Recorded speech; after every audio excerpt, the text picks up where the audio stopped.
Pai do Senhor, irmãos, bom dia. Um prazer estar com você nessa manhã, aqui na nossa igreja, Assembleia de Deus, Ministério Divino. Estamos nós aqui, Presbítero Guilherme. Presbítero Guilherme, Pai do Senhor, bom dia. Pai do Senhor, Pedrão. Pai do Senhor, para os irmãos que estão em casa, um bom dia. Muito feliz de estar com os irmãos esta manhã. Peço aos irmãos que dá uma esticada aí. Alguns irmãos talvez estejam deitados na cama ainda, pegou o celular, vão ver a transmissão. Então eu te convido a compartilhar um pouco conosco, a pegar sua revista, sua Bíblia. Se você quiser só ficar aí à vontade, escutando, também não tem problema. É um prazer para nós estarmos aqui, poder entrar aí na sua casa nesta manhã, desse modo diferente de escola bíblica dominical. E é muito bom estar aqui, Pedrão. Vamos orar para a gente começar? Senhor Deus, nós queremos te agradecer por estes momentos tão maravilhosos, Senhor, por este domingo. Senhor, queremos te agradecer por estar aqui, Senhor, e pela tua palavra que nos alimenta a cada dia, pela tua palavra que nos sustenta, Senhor. Eu lhe rogo, Pai, que o teu Espírito Santo ministre aos nossos corações, que o teu Espírito Santo ministre no coração da tua igreja, Senhor, a tua palavra, que ele é quem discerne, Senhor, é a tua palavra quem discerne as nossas intenções, e que o Senhor nos sonde nesta manhã, Senhor, e nos esclareça tudo aquilo a respeito dos assuntos que serão tratados nesta manhã, Pai. Nós te louvamos e te adoramos em nome de Jesus. Amém. Amém, irmãos. Então, conforme de costume, vamos louvar nessa manhã. Mas antes de a gente louvar, te convido aí, conforme o presbítero Guilherme falou, que você está nos assistindo, marca o joinha aí, nós estamos no YouTube, compartilhe para os seus amigos, nos seus grupos de WhatsApp. Vamos fazer com que o nome de Deus seja propagado para o máximo de pessoas possível nesse momento de quarentena na qual nós estamos. E também, desde já, quero aqui desejar um feliz Dia das Mães para todas as mamães do nosso Brasil, para todas as mamães da nossa igreja, para minha mãe.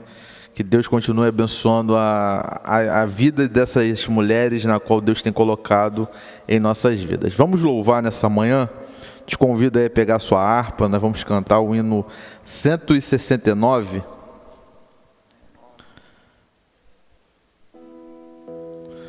Vamos louvar junto nessa manhã? 169.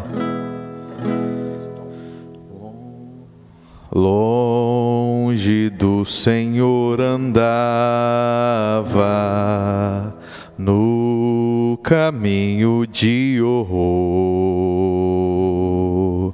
pois Jesus não perguntava, nem queria seu amor. Oh, porque Jesus me ama, eu não posso te explicar, mas a ti também te chama, pois deseja te salvar. No juízo não pensava, nem na minha perdição, nem minha alma desejava a eterna salvação. Porque Jesus me ama, eu não posso te explicar, mas a ti também te chama, pois deseja te salvar. Já cansado do pecado, fui aos pés do Salvador, e ali caiu o fardo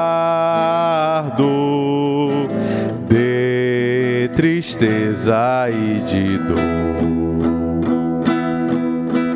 Oh, porque Jesus me ama, eu não posso te explicar, mas a ti também te chama, pois deseja te salvar. Como é maravilhoso pertencer ao meu Jesus, ter a graça, o repouso e ficar ao pé da cruz. Oh, porque Jesus me ama, eu não posso te explicar, mas a ti também te chama, pois deseja te salvar. Aleluia. Deus é maravilhoso. Aleluia, que coisa maravilhosa estarmos aqui e poder cantar, adorar o Senhor. E nesse momento eu quero te convidar, se você tiver sua revista, nós estamos estudando a lição de número 6, a condição dos gentios sem Deus. Então, só dando uma relembrada, nós estamos estudando a carta aos Efésios, e nós estamos ali no capítulo 2. E o texto áureo, também baseado em Efésios capítulo 2, versículo 11, nos diz assim: portanto, lembre que na carne se chamavam circuncisão feita pela mão dos homens. A verdade prática nos diz o seguinte: outrora, sem Deus, por meio de Cristo, os gentios tornaram-se descendência de Abraão e herdeiro das promessas. Palavra do comentarista. Então, irmãos, como é sabido, nós viemos estudando ao longo das últimas semanas, desde o capítulo 1, desde a introdução de Paulo. A gente estudou aqui a respeito dos Efésios, da cidade de Éfeso. Nós sabemos que é uma cidade que hoje não existe mais, algumas partes dela só são ruínas, mas no tempo em que Paulo escreve a carta aos Efésios, ela já era uma cidade milenar, dominada durante muitos anos aí pelo paganismo. Então, Paulo leva a palavra de Deus, o Evangelho de Cristo alcança aquela cidade, uma cidade grande, muito populosa para aquele tempo. Então, o Evangelho chega ali e encontra espaço, encontra morada entre os Efésios. E Paulo começa ali no capítulo 1, falar a respeito da fé dos Efésios, a respeito do amor. Então, nós entramos agora nesse momento do capítulo 2, a partir do versículo 11, em que Paulo começa a alertar os Efésios para que eles não se esquecessem da condição que eles estavam antes. Então, nós vemos uma palavra muito interessante aqui, presbítero Pedro, que é a respeito de circuncisão e incircuncisão. Talvez alguns irmãos que estejam vendo a gente de casa, talvez não entendam o que é circuncisão, por que os judeus faziam isso, porque a gente tem uma separação ali na Bíblia, principalmente no Novo Testamento, entre judeus e gentios. Judeus nós sabemos que era o povo de Israel, o povo escolhido por Deus. E os gentios quem era? E como que a circuncisão e a incircuncisão se encaixam aí nessa história? Então, presbítero Guilherme, irmãos que estão nos vendo nessa manhã, na época, conforme a gente lembra, né, Deus criou o homem, criou a mulher, e pecado se originou na terra e veio assim que o homem agora ficou meio que sem um norte, né? E a gente vê lá em Gênesis que teve vários acontecimentos e Deus chama Abraão no meio de sua parentela para sair e dá para ele uma promessa.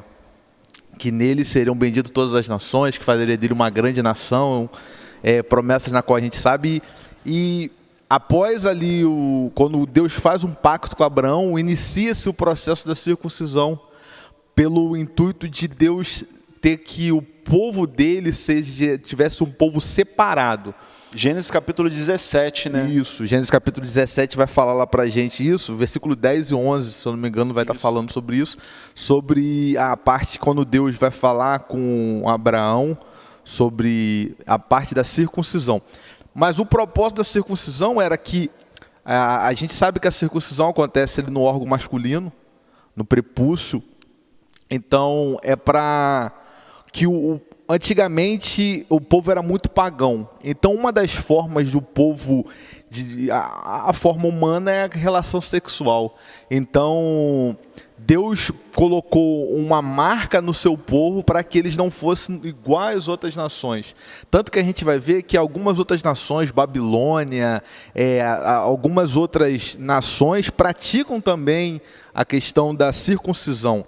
Porém, a circuncisão que o povo judeu fazia, que eles fazem, não é algo que veio deles, mas sim uma ordenança divina para ter uma separação do comum, das outras nações para a nação eleita por Deus desde Abraão. Então a gente vai ver também que depois, quando o povo sai do Egito, a ordenança era no 8º dia.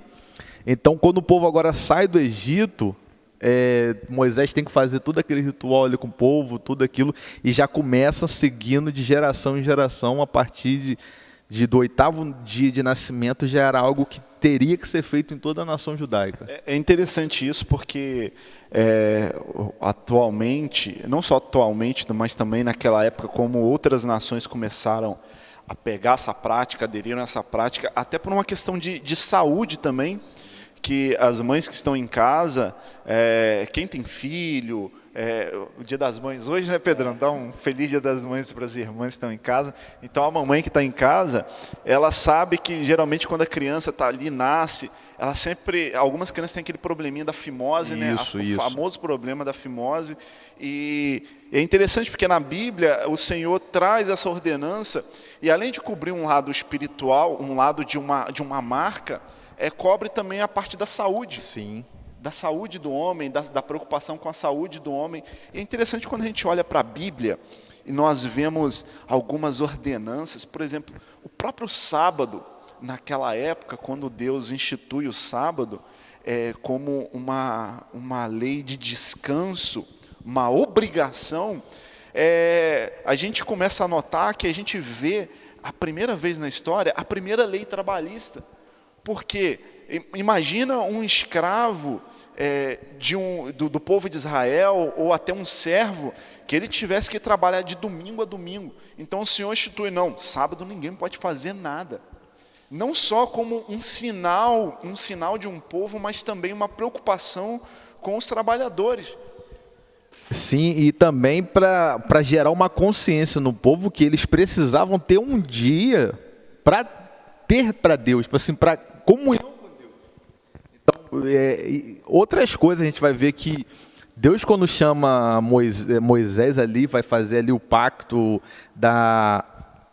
vai dar os mandamentos. A intenção de Deus, na verdade, não é que Israel viesse a ser diferente dos povos, conforme a gente vai estar estudando essa lição, como a questão de gentios, não é para gerar uma barreira entre Israel e os outros povos, mas é para que Israel fosse bênção para as outras nações. É verdade. A promessa que Deus deu para Abraão, que vai estar em ti, serão bênção, através de vocês, todos serão bênção. Então, através de Israel, as nações seriam abençoadas. Então, a gente vai ver que a circuncisão não era para separar o povo judeu do outro povo, mas era para que as outras nações pudessem ter uma referência. A questão do sábado, os dias sagrados, na qual a gente vai ver que o calendário judaico tinha vários dias sagrados, né? Várias festas na qual eles tinham que adorar a Deus. Então, Deus está fazendo com que a dieta dos judeus... Você vê que a gente está, nossa igreja, nossa congregação é mineira, né? A Assembleia de Deus Divina é de origem de Minas. E você vê que em Minas, praticamente, a carne típica lá é a carne de porco.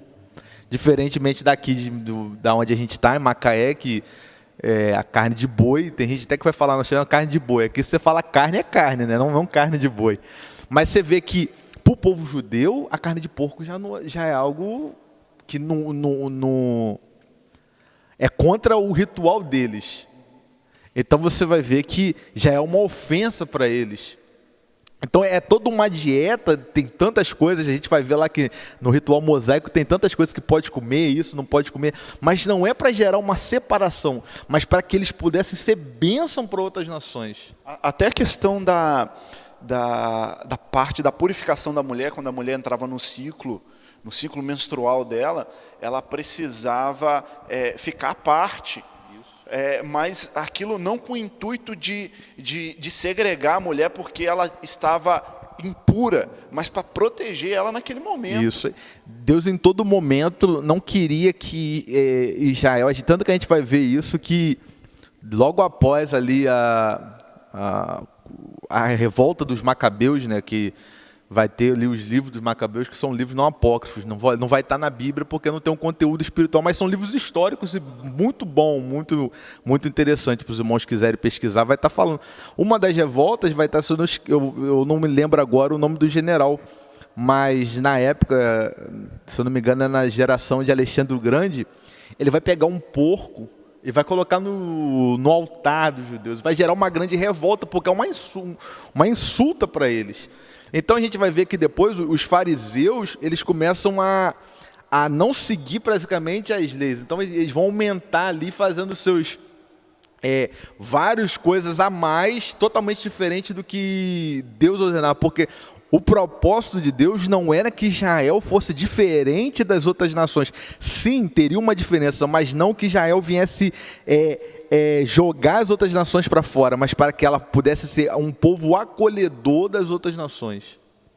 Então, nós entendemos aqui que Israel foi instituído e ele seria a nação modelo para todas as outras nações. Isso. Para todas as outras nações. E quando nós olhamos, então, para esse momento em que Deus institui a circuncisão, é interessante a gente frisar isso, que a gente está falando ali no capítulo 17 de Gênesis, como o presbítero Pedro falou, nós estamos falando de quando Deus se apresenta para Abraão num determinado momento e fala a respeito da aliança que ele quer ter com ele, troca o nome de Abrão para Abraão, e é até interessante porque nesse capítulo o Senhor fala para Abraão a respeito do filho que ele teria com Sara, que seria ali a descendência, a aliança seria a partir daquela descendência. Então Abraão até ri, fala assim, não, como que eu vou, Sara avançada de idade, aí Abraão até fala, olha, eu tenho Ismael serve, Ismael é meu filho. Sim. E o Senhor vira, não é Ismael, não é Ismael. É algo que mexe com Abraão, né? Eu tenho um filho, mas não é esse. E o Senhor até fala assim, eu tenho algo com Ismael, mas o que eu tenho com Ismael é uma outra história. A minha aliança, a aliança eterna que eu quero estabelecer, a aliança que eu quero fazer com você, é para abençoar todas as famílias da terra. Em ti serão benditas todas as nações. Então, Deus institui aquela aliança e o símbolo físico, a partir da fé de Abraão, e é isso que a gente vai começar a ligar os pontos aqui, porque Abraão foi o reconhecido como o pai na fé, não o pai na circuncisão. Abraão ele foi reconhecido porque ele creu, ele teve fé, ou seja, ele recebe um chamado, ele sai de um lugar de conforto que ele tinha muitas coisas e vai para uma terra totalmente desconhecida, nós conhecemos a história, vai lá para uma terra e ali naquele momento só tinha sequidão, então ele vai para lá e prospera naquele lugar e Deus fala, olha, a partir de Isaac. Então Isaac começa a descendência. Então a gente começa a notar que a partir daquela descendência ali de Abraão, de Isaac e Jacó, nasce o povo judeu. Por mais que ali naquele momento, né, eles não são conhecidos como o povo judeu, mas assim como um povo hebreu, né, essa palavra judeu, ela acaba vindo ali depois do cativeiro, por causa de Judá, né? Judá só acaba voltando do cativeiro. Mas o povo judeu vem dessa linhagem. E as demais outras nações eram gentios, eram os pagãos. Então os judeus eram conhecidos por ser circuncidados. E é interessante aquilo que você falou, presbítero Pedro, porque os judeus, eles, principalmente nessa época, eles são muito separatistas. Assim, eles não comiam com quem não era circuncidado. Não, tinha uma... Assim, você é impuro, eu não posso nem chegar próximo. Tanto que a gente vai ver que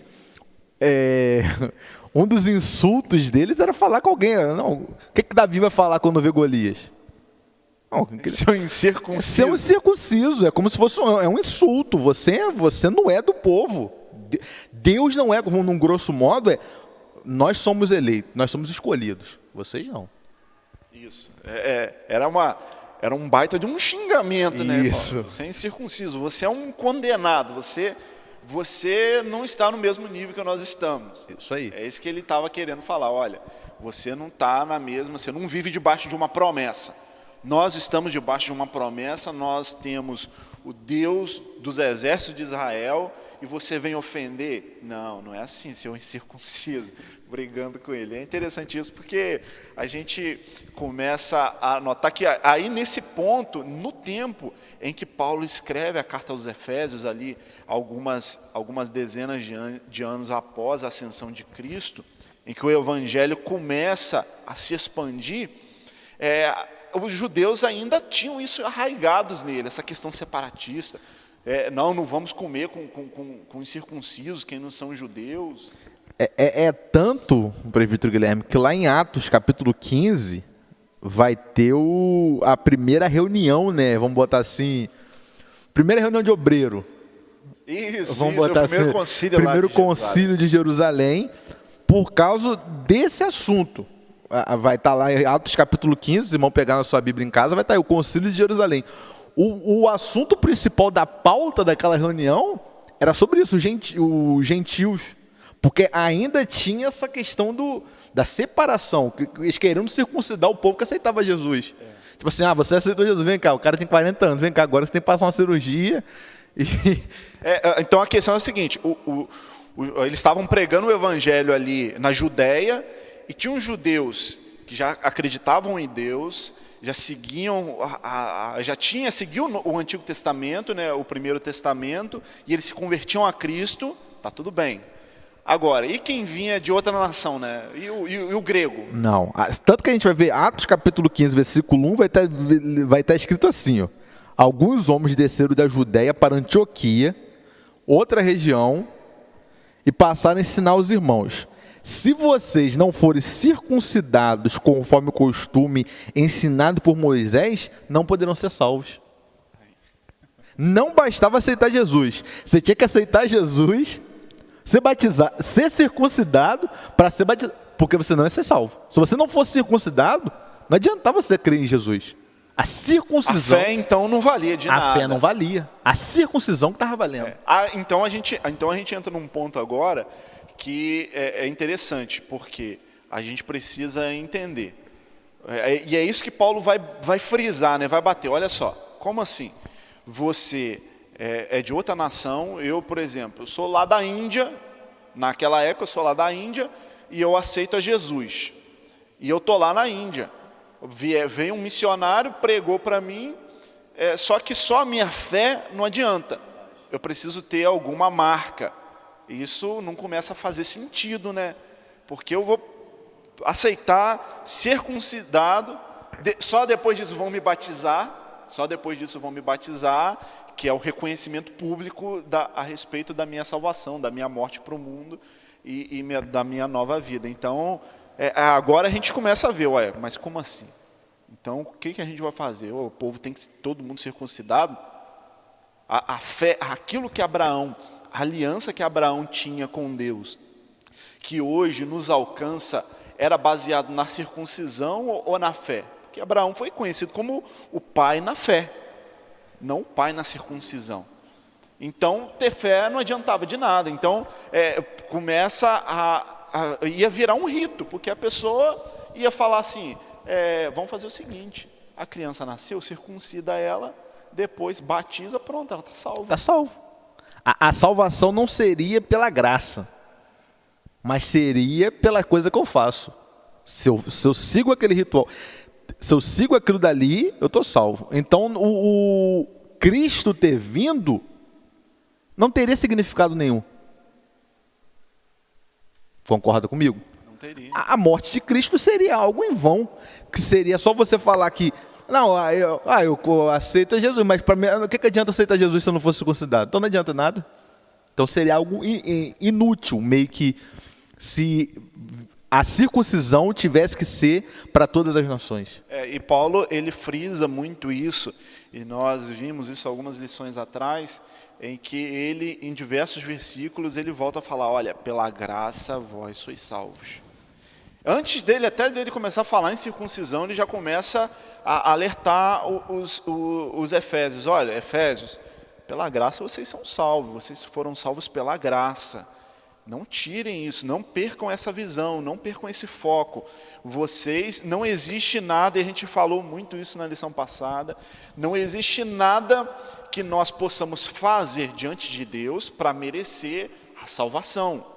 E a gente comentou sobre a questão de boas obras, isso depois, se você quiser, dá uma checada na transmissão da escola dominical da semana passada, a gente comentou sobre isso lá. Então ele volta a falar, olha, pela graça vocês são salvos, não existe nada que possamos fazer diante de Deus para ser alcançados pela salvação. A salvação nos alcançou primeiro, antes mesmo da gente escolher ela. Antes mesmo de nós pedirmos ajuda, Deus já chegou. Aqui está a ajuda. Na hora que você precisar, está aqui.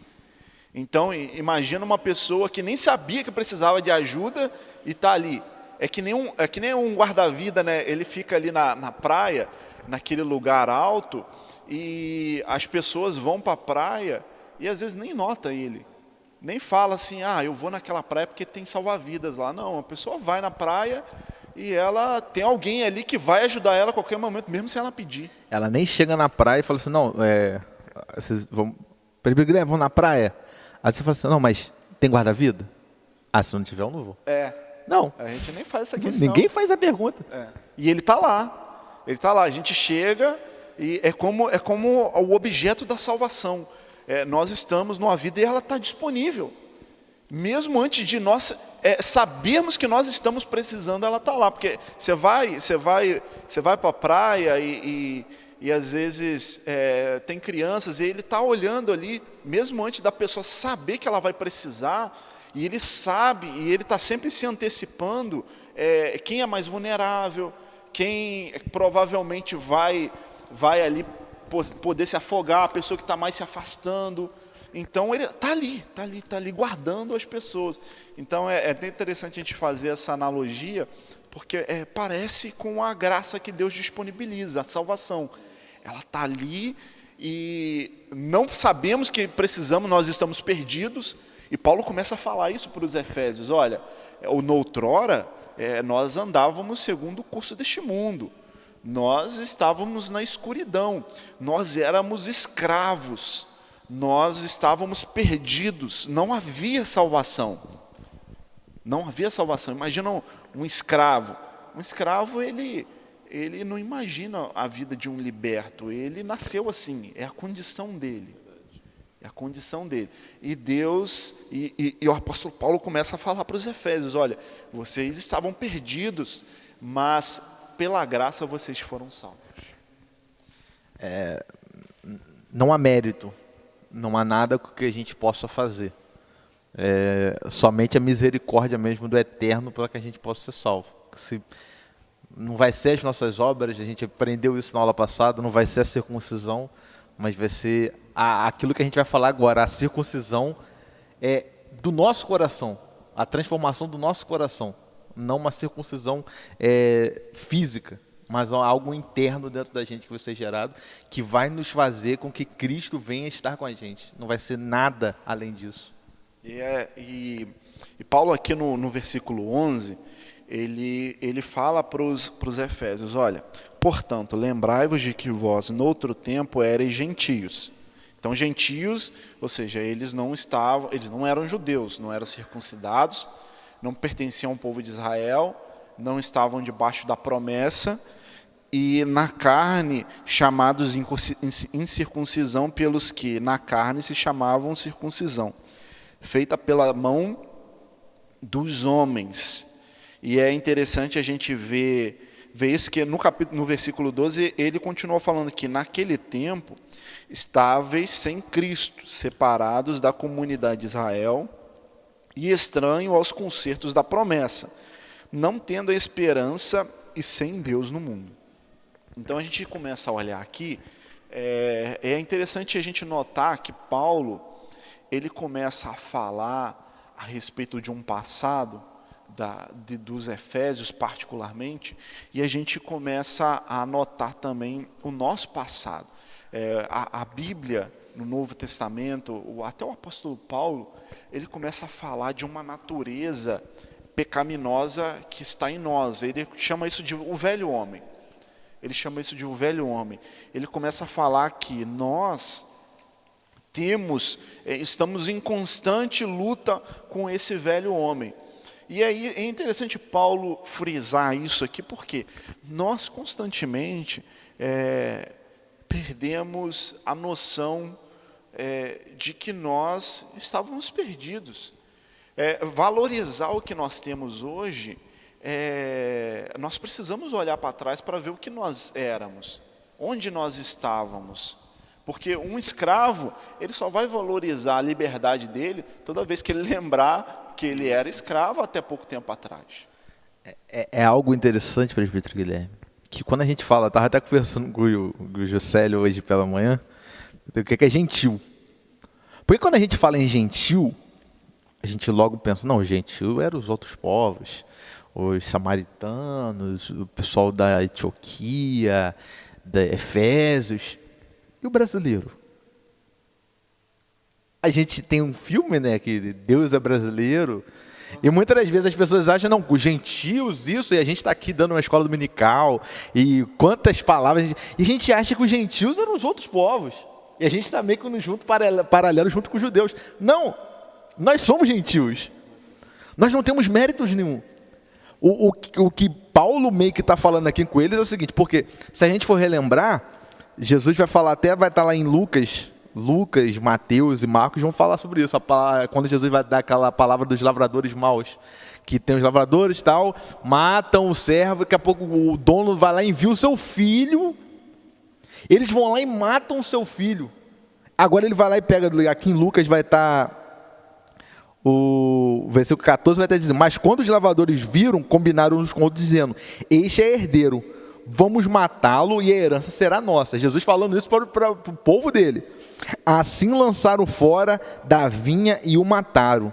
O que lhes fará então o dono da vinha? Virá, matará aqueles lavradores e dará a vinha a outros. Então, o povo meio que se entendia assim, Jesus veio para eles não aceitaram, agora a gente tem o evangelho. Então, Paulo está meio que fazendo assim, embora eles tivessem rejeitado o Messias, a promessa é para eles. O que Paulo está dizendo aqui, lembrai-vos, lembra que vós no outro tempo eram gentios na carne. Lembra que a gente no outro tempo não tinha nenhum mérito e ainda não temos, porque a promessa messiânica não é para a gente, mas é para o povo de Israel, para os judeus. E através deles, nós seremos benditos. Então, conforme você está falando, a gente tem que cair na real, que nós não temos, porque se a gente não tiver isso, de vez em quando a gente vai estar achando, rapaz, Deus é muito bom. Brasil é um país maravilhoso. E querendo meio que comparar, por isso que comparar Brasil com Israel, não. A gente não tem nenhuma diferença do Brasil para a Nigéria, não tem nenhuma diferença do Brasil para a Gana, para a Rússia, para qualquer outro país. O único país que tem uma promessa é o povo de Israel. Nós somos objeto da graça. Isso. Nós somos objeto da graça. E é legal a gente falar sobre isso, porque O povo de Israel, ele sempre teve apegado ali à tradição, sempre apegado à linhagem, a questão de sangue. A gente começa a ver que começa a mudar a situação quando Jesus ali conversando com os escribas falam assim, quem é você? Nós temos por pai Abraão, nós somos os caras, nós temos a promessa, nós somos um povo puro, separado, nós não casamos com pessoas de outras nações, de outras religiões. E Jesus vira para ele assim, se eu for começar a falar dos filhos de Abraão aqui, eu vou incitar pedras aqui para falar dos filhos de Abraão. E falando assim, de uma forma geral, nós começamos a ver que em Cristo, naquele momento ali, e é importante a gente falar isso, Cristo, ele é o que nós chamamos de ponto de inflexão. É o ponto em que a história muda. A história vinha num caminho e em Cristo teve um ponto de inflexão e a história mudou. Então, a partir de Cristo, a promessa que estava sobre aquela nação, a promessa, o agir de Deus em forma de aliança, se estende para todas as outras famílias na terra, em Cristo. Então, a partir de Cristo, a promessa que estava sobre Abraão alcança o gentio brasileiro, alcança os gentios, nossos irmãos que estão lá nos países da África, alcança a Suíça, alcança os Estados Unidos, gentios também. Então, em Cristo, a promessa de Deus alcança todo o planeta Terra. Então, é importante a gente falar isso, por quê? Porque a figura de Cristo, ela é essencial, porque ela é o ponto-chave da Bíblia. E quando nós olhamos para a Bíblia, nós olhamos todos os sinais da Bíblia, nós olhamos cada versículo, nós olhamos cada livro, nós olhamos cada profecia, eles estão, todo mundo apontando para o mesmo lugar, estão apontando para a figura de Cristo. Se nós pudéssemos pegar as páginas da Bíblia e botar nessa parede toda, é a mesma coisa que nós estivéssemos desenhando um monte de seta e no meio estava Cristo, está Cristo ali, estava Jesus, e a Bíblia toda está apontando para ele, olha, é Jesus. Querem salvação? É Jesus. Lá em Gênesis, salvação? Está em Jesus. Em Gênesis fala de Jesus, tem promessas a respeito de Jesus. Em Êxodo, fala de Jesus. Então, a Bíblia toda, ela está falando assim, olha para Jesus. Tenha fé em Jesus. Vocês vão ser salvos através de uma pessoa, através da pessoa de Jesus. Então, vocês, até no Antigo Testamento, eles tinham a cultura deles, eles tinham o ritual deles, só que eles sabiam que o crer em Deus era o essencial. Não é à toa que vira e mexe, Deus está batendo na tecla com Israel, fala assim, Israel, eu tirei vocês do Egito, e vocês pegam, trocam, começam a adorar outros deuses, começam a acreditar, ou seja, adorar no sentido assim, vocês estão dedicando a sua fé para quem não merece, para quem foi feito por mãos humanas. Que o sentido original, que era sejam bênção para outras nações, em ti serão benditas todas as nações, se perdeu. Através disso. Eles viam as coisas e queriam aquelas coisas. A gente vai ver isso na parte que eles meio que ficam tristes porque eles não tinham um rei. E vai chegar para Samuel, a gente quer um rei também. E eles tinham um rei dos reis, senhor dos senhores. Tanto que quando Samuel chega triste para falar com Deus, ele diz, não, Samuel, eles não estão te rejeitando, não. Eles estão rejeitando a mim.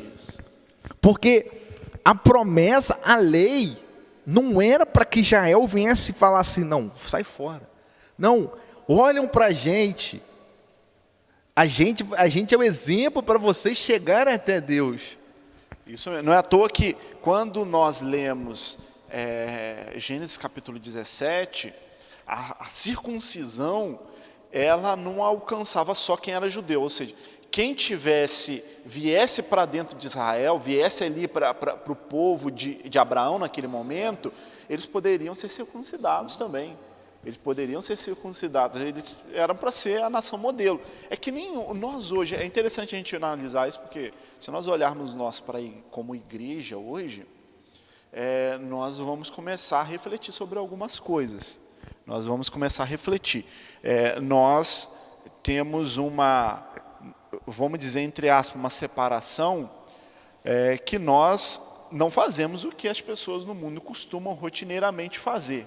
O que as pessoas fazem como praxe, como rotina no mundo, a vida que as pessoas levam, que é até parecida com a vida que nós levávamos outrora. Então, nós temos a preocupação de não fazer. E a nossa reação não é de não falar com as pessoas na rua. Imagina se a gente começa a seguir o povo de Israel e fala assim, não, nós somos a igreja eleita de Deus. É por isso que quando Jesus veio, gerou um grande contraste com os fariseus, que era o maior grupo que tinha religioso na época, o grupo dos fariseus. Eles geram um contraste porque eles não comiam com um pecador. E Jesus começa a fazer tudo o contrário. Tanto que vai existir, eu não lembro o nome, mas vai existir um fariseu que na época ele orava, oh, Deus, obrigado. Muito obrigado por eu ser judeu e porque eu não ser mulher. Na história vai estar falando. Porque para eles ser judeu já era uma bênção. E ser homem era... Porque a mulher era totalmente excluída. A oração farisaica era isso. Eu te agradeço por ser livre e não escravo, por ser homem e não mulher. E não mulher, por ser judeu, porque o Senhor me escolheu. Então, os judeus praticavam um jugo com as outras nações, na qual você fica assim, rapaz, e se a gente não tiver cuidado, a gente faz isso. A gente faz isso porque a gente acha, não, eu sou evangélico, então... Não, você está condenado ao inferno. E esqueça o que Paulo está dizendo aqui. Outrora, você estava na mesma situação. É uma reflexão para a gente pegar o seguinte, cara, não tem nada que vai diferenciar a gente dos outros. O que Jesus veio fazer na terra foi isso, quebrar o jugo que existia em Israel, deles achar que... Tanto que a gente vai ver daquela oração que vai falar na Bíblia do fariseu e do pecador que chega, obrigado, falando vários seus méritos, não, Senhor, eu sou pecador, errei, o publicano. Eu errei, e o fariseu não. Qual da oração que foi aceita? Publicano, ele se humilhou. É algo que a gente não tem mérito. A gente não tem nenhum benefício, não tem nada que vai fazer. É algo para a gente acordar nessa manhã de domingo. Porque o evangelho que a gente precisa pregar, presbítero Guilherme, é um evangelho de inclusão social, não um evangelho na qual eu vou te afastar. Porque o que a gente tem visto, muitos, eu não estou generalizando sobre inclusão social de você vem do jeito que está e fica do jeito que está. Não, o evangelho é transformador. Mas eu preciso, através de Cristo, mostrar para o mundo essa transformação que o evangelho vai fazer. Isso. As pessoas, é até engraçado isso, porque como que as pessoas vão começar a ver o que Deus fez na minha vida, quem eu sou, quem Deus me transformou, se eu começo a excluir da minha vida essas pessoas? É que nem às vezes você está no trabalho, e algumas empresas têm um restaurante, né, e você vai almoçar, e às vezes está uma pessoa que está um grupinho lá que não é cristão, e você, não vou sentar ali. Poxa, era para você estar sentado ali, para você influenciar.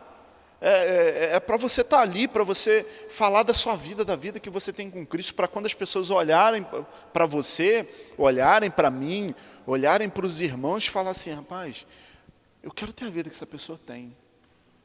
É isso que é ser igreja. Então e a gente falou isso, você citou aqui aquela citação que o diácono Elias faz muito de Agostinho, viva o evangelho. Se for preciso, você prega. Então, viver o evangelho é isso, é você levar para fora, levar para fora mesmo do ambiente da igreja, da instituição igreja, a mensagem de Deus. Como é que você leva isso? Com a sua vida. Você leva com quem você é, com o evangelho que você vive na sua vida. Você começa a se excluir, como é que as pessoas vão ver Jesus? E isso é algo tão marcante, eu falo isso direto com os jovens. A gente vai ver que muitas vezes nas nossas igrejas, você vai lá, a gente está aí 2 meses praticamente sem ter um culto normal dentro dos nossos templos. Mas a gente vai ver que quando a gente tinha culto, funcionava da seguinte forma. Tava o departamento de jovem, departamento de irmã, irmãos, músicos, obreiros, e chegavam os visitantes. E muitas vezes chegava visitante não crente, jovem não crente, essas coisas assim, chegava para visitar. Quando acabava o culto, qual era a nossa forma de agir? Eu desço, continuo conversando com você. Com o meu grupinho. Com o meu grupinho. E tá ali a pessoa que chegou no culto, que não aceitou Jesus, não é evangélico, está visitando, ele vai descer a rampa ou vai sair pela porta da sua igreja, ele vai embora. E o nosso grupinho está lá em frente à igreja, conversando, contando caso, aquilo, o grupo de jovens, eu falo muito isso com eles, tá o grupo de jovens, aquela rodinha de jovens sentada lá, parada em frente à igreja, conversando, e o não crente ou o novo convertido, a pessoa que chegou agora, que está sedenta, está descendo pela rampa e indo embora. E aí? A gente peca e erra muito nesses aspectos. Não consegue incluir. É muito mais fácil eu pegar e... Não, fica aí, filho. Fica aí porque você ainda não foi circuncidado. Fica aí que eu sou circuncidado. Você veste ainda umas roupas diferentes. Você ainda tem um linguajar meio torto. É muito mais fácil eu fazer isso do que eu chegar e falar... me aproximar dele e ele ver através da minha vida o linguajar de Cristo, o modo de vestir de Cristo, o modo de agir de Cristo. A gente não consegue fazer essas coisas. A gente é muito alienado ainda para isso. E Deus está falando com a gente nessa manhã, Deus está nos alertando. Ei, outrora, vocês eram igualzinho. Tem gente que está nos assistindo que outrora a vida de pecado, de passado, é muito pior do que muitos que estão muitas das vezes nos bares. E a gente fica assim, não. Inclusão, Cristo não veio pregar exclusão. Imagine só, presbítero Guilherme, se Cristo vier só para os judeus. A gente estava arrasado, né, como diz o pessoal aí na linguagem. Imagine só se ele chega assim, não, vou pregar só pro meu povo aqui, vem cá, morri na cruz, ó, vocês aí, ó. Vocês vão arranjar um rio de vocês para o céu. Se a gente começasse a analisar assim, se a gente não começar a levar o evangelho para fora, eu fico me imaginando hoje, o evangelho não teria me alcançado de forma alguma. O meu colega, o Rafael, foi quem me levou para a igreja, né? Assim, ele não teria... eu falo, não vou chamar ele para a igreja, não.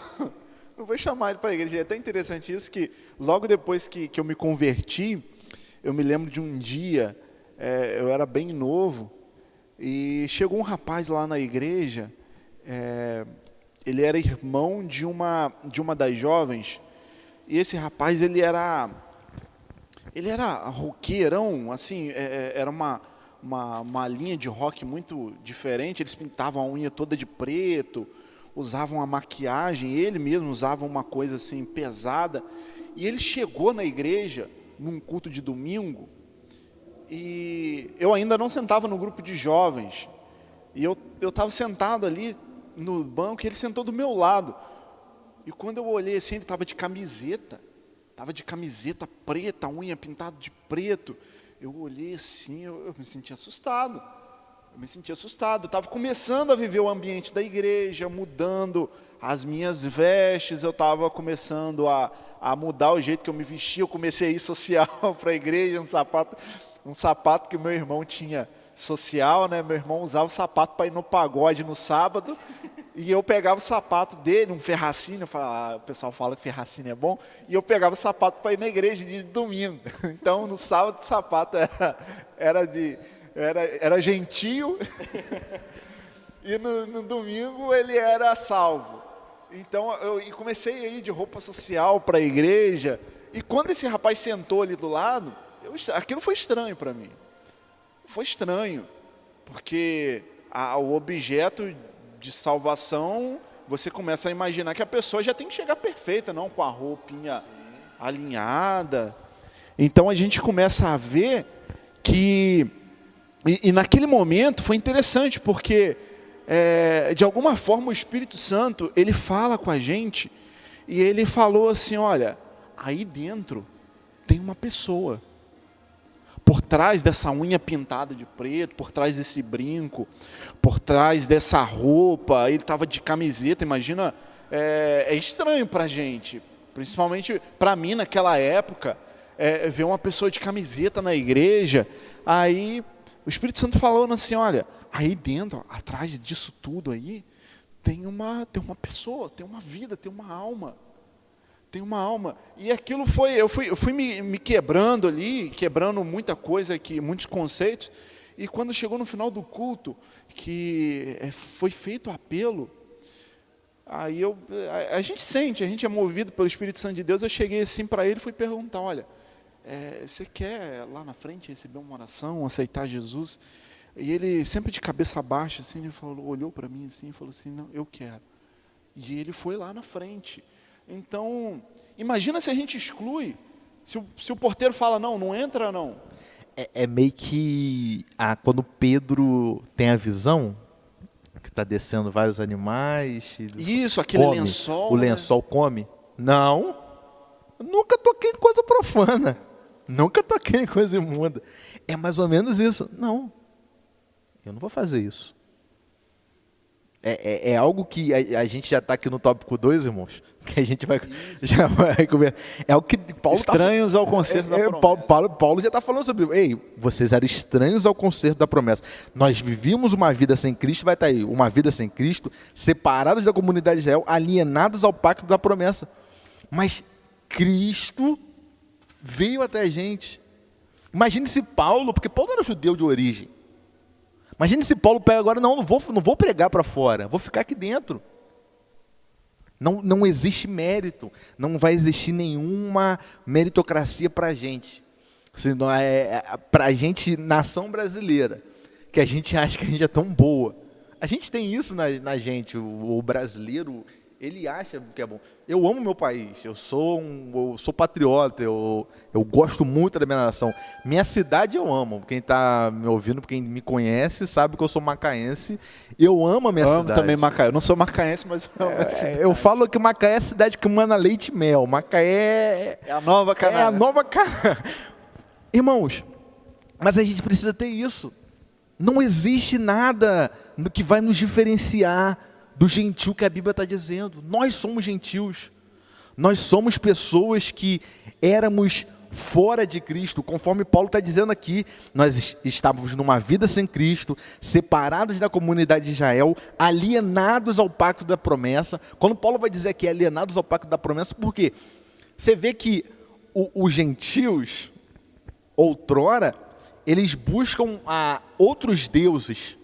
Então, buscam algo que não vai existir em lugar nenhum, a não ser em Deus. A partir do momento que a gente crê em Deus, o Pai, Cristo, a gente entra agora na promessa. A gente agora é filho. A gente é filho de Deus. Então, a gente já não está mais excluído. Vai ter um hino de Fernandinho, vai dizer, eu não sou mais escravo do medo. A gente já não é mais como escravo. Eu não te vejo mais como... Não, mas você agora é filho. Nós temos agora acesso ao Pai, por causa que Cristo veio. Não porque nós fazemos obras, não porque nós seguimos ritos, não por causa disso, daquilo. Talvez você está me ouvindo aí hoje, ou daqui a 1 ano, 2 anos no YouTube, você está falando, não, mas eu sou de descendência israelita, eu tenho um pouquinho de sangue judeu. Amém para você, mérito seu. Mas não vai ter, se você nasceu no Brasil, você é brasileiro, então não vai ter nenhum mérito. A gente não tem mérito nenhum, a graça não tem nos alcançado. A graça, nós somos objetos da graça de Deus. E estranhos a esse concerto que nós estamos falando aqui, que nós tínhamos uma vida perdida. Por mais que a pessoa ela nasça na igreja, é interessante a gente falar isso, por mais que a pessoa nasça na igreja, que eu estou falando o seguinte, às vezes o pai, a mãe é evangélico, e ela desde criança está vindo na igreja, ela teve um momento em que a ficha caiu. A ficha caiu e ele falou, olha, eu preciso viver uma vida com Cristo. Por mais que todo mundo, principalmente aqui na igreja, né, tem muito jovem aqui que veio de uma família que é cristã, isso é muito bom. Mas o presbítero Pedro, como líder de jovens, a gente sabe que o jovem chega um momento em que ele precisa tomar uma decisão. Ele precisa tomar uma decisão assim, olha, eu preciso parar de fazer algumas brincadeiras que não condizem com aquilo que eu acredito. Eu preciso parar de falar algumas coisas que não condiz com aquilo, com a vida que Cristo quer para mim. Então, esse é o momento do novo nascimento, aquele momento que ela precisa falar assim, olha, eu preciso deixar essa vida para trás. Eu preciso abandonar essa vida, eu preciso sair disso, e isso acontece também com quem aceita Jesus. Principalmente, eu digo por mim, talvez a gente está olhando duas faces da mesma moeda aqui, né? Eu e você, Pedro. Eu venho, me converto, venho de uma outra religião. Pedro está ali na igreja, está sempre ali, mas Pedrão teve que ter um momento para aceitar Cristo, mudar, virar a chave, e eu, quando vim para cá, aceitei, entrei debaixo dessa promessa, eu mudei de vida. E o apóstolo Paulo, ele está falando, olha, comece a se lembrar de como que era. Você realmente quer voltar a ter aquela vida? Começa a entrar para a gente. E aqui a gente começa já a entrar um pouquinho também já no tópico 3, sem esperança, sem Deus. Você quer viver essa vida de escravidão? Você realmente, e eu estou falando disso para cristãos, para os irmãos que estão aí, e é aquele momento de decisão do pecado, quando você vai decidir pecar ou não pecar. E Paulo vai falar para eles, olha, lembra? Você quer voltar para aquela vida? Tem certeza que você quer ter uma vida sem Cristo? Você quer ter uma vida sem Jesus? Você quer ter uma vida de escravidão? Fazer aquilo que uma outra entidade quer que você faça? Você quer viver no curso desse mundo? E a gente está vivendo um momento agora, é até interessante a gente falar disso, porque o mundo vive um momento agora de desespero. O mundo vive um momento, pessoas ao redor do mundo estão se matando por causa dessa doença. Elas não querem pegar a doença para morrer do jeito que as pessoas estão morrendo. Elas estão se matando, elas estão desesperadas. Então, a gente começa a ver que o mundo, ele está seguindo num rumo totalmente caótico. E a igreja, ela está, vamos dizer assim, de uma forma muito sutil, a igreja está soberana, a igreja está debaixo da promessa de Cristo. O mundo está preocupado com a pandemia, mas nós estamos... Que hora que o arrebatamento vai chegar? Que hora que Jesus vai apontar nos ares? A preocupação da igreja, ela sabe que ela está vivendo debaixo de uma promessa que alimenta a esperança dela.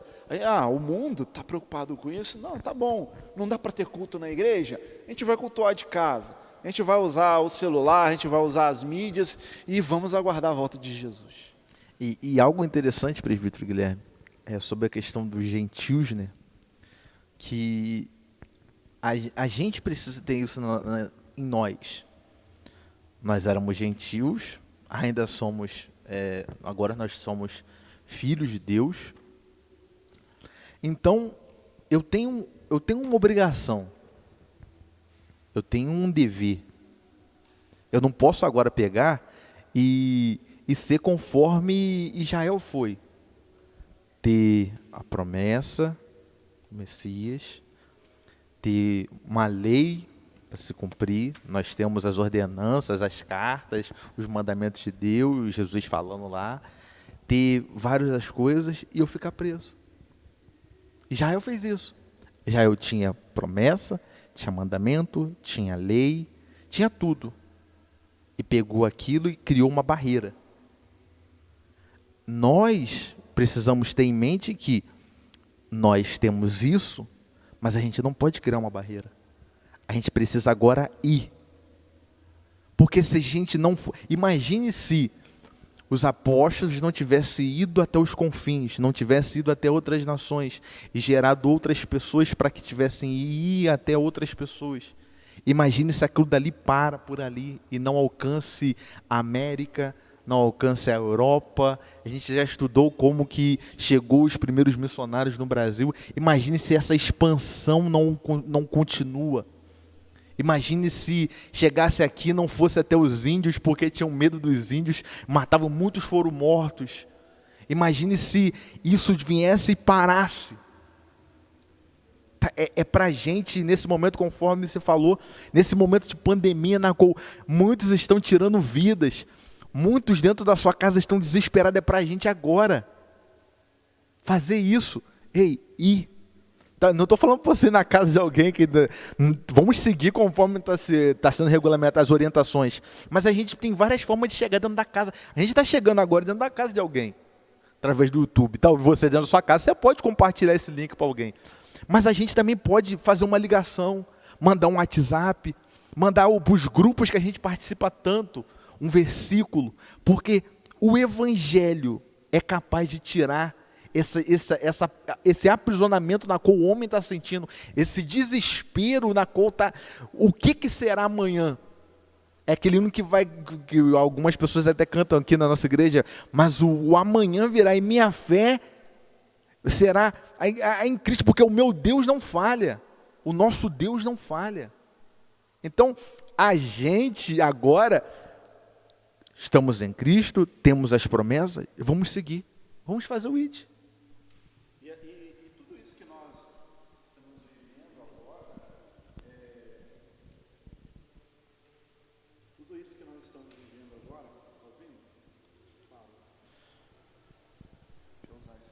Aí, sem problema. E tudo isso que nós estamos vivendo agora, ele não foi surpresa para ninguém, não foi surpresa para a igreja de Cristo. Por mais que se alastrou de uma forma muito rápida, nada disso foi uma surpresa. A Bíblia sempre Deus sempre teve a preocupação de deixar para a gente as pistas para a proximidade da sua volta.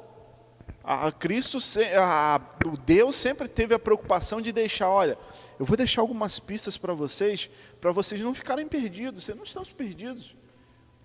Vocês ainda têm o Espírito Santo, vocês têm a minha palavra e vocês vão viver disso. Então, nesse momento, para a gente dar uma conclusão, nós entendemos que nós estávamos perdidos e nós agora somos salvos. E nós temos que valorizar isso. Valorizar. E como que a gente valoriza? É que nem beber um copo de água. Como que a gente valoriza o copo de água? É com a sede, é sabendo o que estava antes. A gente estava perdido antes, fazíamos coisas abomináveis diante de Deus e hoje nós queremos ter uma vida, viver uma novidade de vida, viver aquilo que Deus quer para a nossa vida. E talvez você está dentro da sua casa nesse momento, nos assistindo, você não teve essa coragem de levantar suas mãos, aceitar a Cristo. Ou talvez, conforme o presbítero Guilherme falou, você é conforme eu, criado dentro da igreja, conforme eu fui, conforme muitos jovens são, criados dentro da igreja. Vêm, participam de culto, sabe o hino da harpa, sabe o Salmo 23, o Salmo 91, sabe o certo, sabe o errado, mas não tem uma consciência. O que Deus, o que o Pai, o que Paulo está falando nisso tudo aqui, gera uma consciência na gente. Para gerar uma consciência que nós precisamos de Deus. Então, nessa manhã, Deus está nos dando essa oportunidade de gerar em nós uma consciência que, sem Deus, sem um verdadeiro relacionamento com Deus, relacionamento puro, não em troca de interesses, não porque eu sou aquilo, não porque eu sou circuncidado, a gente aprendeu nessa manhã. Não, um relacionamento puro. Então, Deus está nos dando a oportunidade de nos achegarmos até Ele. Nessa manhã, aproveite, nós vamos estar orando, daqui a pouco o presbítero Guilherme vai estar orando, levante a sua mão, aceite a Jesus, ou talvez você está dentro da igreja, mas não sabe o porquê que você está dentro da igreja. A gente conversa com várias pessoas e a gente fala que nesse momento de pandemia, tá na hora, ou a nossa ficha vai cair, ou a gente não sabe o que a gente vai se tornar. Então, talvez você está dentro da sua casa nesse momento e você ainda não sabe. Você é batizado, você tem cartão de membro, você tem anos de crente, mas ainda não sabe o porquê disso. Nesse momento de agora, está com temor, e foi isso que o presbítero Guilherme falou, existe uma esperança. A gente sabe que Cristo virá buscar a sua noiva. Então, nessa manhã, Deus está nos dando a oportunidade de nós relembrarmos e estarmos com Ele. É algo lindo. Então, para a gente dar um gostinho aqui do que virá para a próxima semana, a gente está nos momentos finais agora dessa live. Então, na próxima semana, na lição 7, nós vamos ver que Cristo é a nossa reconciliação com Deus. Então, nós vamos dar um foco maior para a figura de Jesus aqui, e vai ser bacana. Eu peço que os irmãos, ao longo da semana, dêem uma estudada também. A gente vai tentar, né, nas próximas lives, os irmãos tiverem dúvida, mandar pergunta aqui, o nosso pessoal aqui da área técnica que vai nos ajudar aqui, vai retransmitir as perguntas. A gente vai tentar dar uma ajustada e ver o que a gente consegue fazer para dar uma interação melhor aí, né? Estamos tentando o máximo tentar chegar dentro da sua casa. Aquilo que a gente tinha na escola dominical de você tá aí fazendo, mas o que é isso? Participa, manda mensagem. Não perguntava na escola dominical, pergunta de casa. Talvez agora você vai ter coragem de mandar mensagem. Perguntar não ofende, né? Aquele programa lá do Augusto Nicodemos. Então, irmãos, nós queremos te agradecer esses momentos que nós estivemos aqui, que você disponibilizou o seu tempo. De repente você está vendo domingo de tarde, ou vai ver um outro dia. Que o Senhor te abençoe. Te esperamos aqui no próximo domingo. E nesse momento que nós vamos orar para concluir, se você quer tomar uma decisão, se você sabe que você precisa mudar de vida, às vezes, de repente, você está até em casa e deu graças a Deus que aconteceu essa pandemia, porque não tem que vir para a igreja. E você começa a pensar, será que eu era crente mesmo? Ou era porque minha esposa ia, porque a minha mãe mandava eu ir, agora a mãe não tem que mandar eu ir para a igreja? Será que você conseguiu ser alcançado pela mensagem do Evangelho? Será que você entendeu a nova vida que Deus tem para você? A vida que Deus tem para você não é vir para a igreja, não é ter uma rotina de vir para a igreja. Vai muito além disso.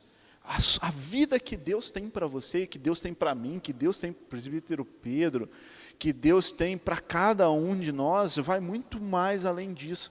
Nós não imaginamos o que Deus tem para a gente. Nós não fazemos ideia do propósito que Deus tem para a nossa vida, e é grandioso. E nós vamos orar para nós terminarmos. Obrigado, presbítero Pedro. A honra estar aqui nessa manhã com os irmãos, estar com você, presbítero Guilherme. E, mais uma vez, feliz Dia das Mães. Aproveita o dia com suas mães e vamos recapitular isso tudo, ficar mastigando isso durante o dia todo para a gente gerar uma consciência na gente sobre o que realmente é o Evangelho de Cristo. Isso. Obrigado, Juscelio, Natan, vou falar aqui o nome deles aqui. Juscelio, Natan, o pessoal aqui está desde 8 horas aqui preparando as coisas, a gente não pode deixar de agradecer. Obrigado você que esteve aqui com a gente, que o Senhor te abençoe. Nós vamos orar para terminar. Senhor Deus, nós te agradecemos, Pai, por este momento tão precioso, Pai. Nós queremos apresentar a vida de cada irmão, a vida dessa pessoa, Senhor, que tomou consciência, ela sabe que ela precisa viver uma nova vida, e de repente ela não quer mais fazer tudo isso que ela fazia antes, Senhor. Pai, só o Teu Espírito Santo pode nos convencer, Senhor, então nos ajude, Pai, e que tenhamos um domingo abençoado na Tua presença. Abençoe cada mamãe, Pai, que está vendo essa live, abençoe desde aquela mãe mais nova até a mãe mais idosa, talvez já é bisavó, mas é uma grande mãe, Senhor. Nós te agradecemos pelas mães da nossa igreja, Pai, e nós te louvamos, Senhor. Muito obrigado, Jesus, por esta manhã tão maravilhosa na Tua presença, Pai. Amém.